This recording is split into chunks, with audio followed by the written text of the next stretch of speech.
Picture this. You're scrolling through your phone, watching your bank account hover at the same number it's been at for months.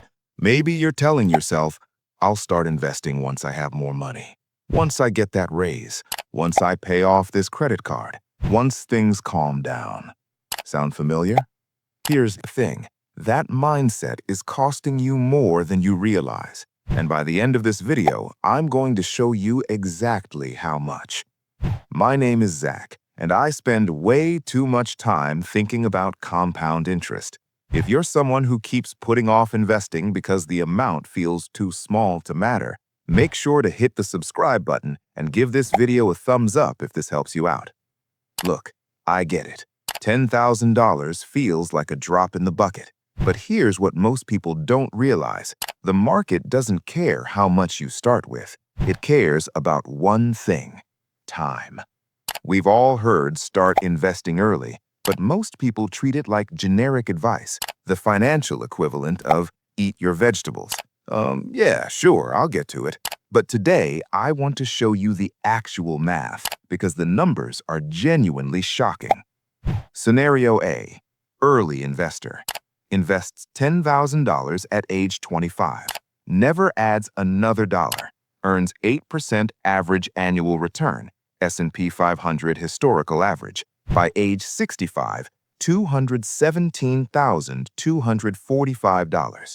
Scenario B, late investor. Waits until age 45 to start.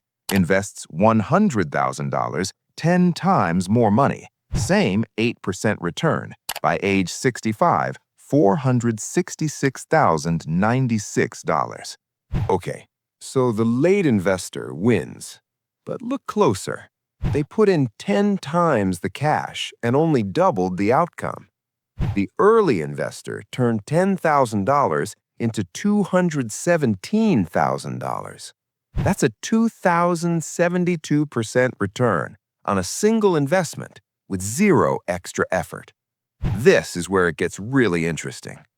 According to a Fidelity study, the average 401k balance for Americans in their 40s is just over $38,000. That's not a savings problem. That's a starting too late problem. Now, you might be thinking, Zach, I genuinely don't have $10,000 sitting around. Fair. But here's what's actually happening in your brain. We're terrible at imagining our future selves. Psychologists call it present bias. Your brain treats future you like a stranger, and you don't sacrifice for strangers. So you spend now and plan to save later. Except later becomes never. And compound interest doesn't negotiate. It rewards the people who showed up early, not the people who showed up big. Think of compound interest like planting a tree. A $10,000 seed planted at 25 has 40 years to grow.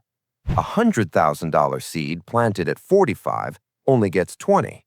The first tree is taller, wider, and stronger, even though it started smaller. Money grows the same way. The calendar is the fertilizer. Open a Roth IRA today if you don't have one. Fidelity and Schwab have zero minimums. Literally $1 gets you in the door.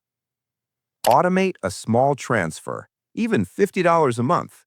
Automating removes the decision so your present biased brain can't talk you out of it. Invest in a low-cost index fund like VOO or FSKAX and stop overthinking the perfect stock pick. Time in the market beats timing the market every single time. Here's the real lesson. The gap between $10,000 early and $100,000 late isn't about math, it's about identity. The people who build wealth don't wait until they feel ready. They start awkward, start small, and let time do the heavy lifting. You don't need more money to start. You need to start so you can get more money. The best time to plant that tree was 10 years ago. The second best time? Right now. If this changed how you think about investing, drop a comment below. I read every single one. And if you want to see exactly how to build your first index fund portfolio from scratch, that video is right here. I'll see you in the next one.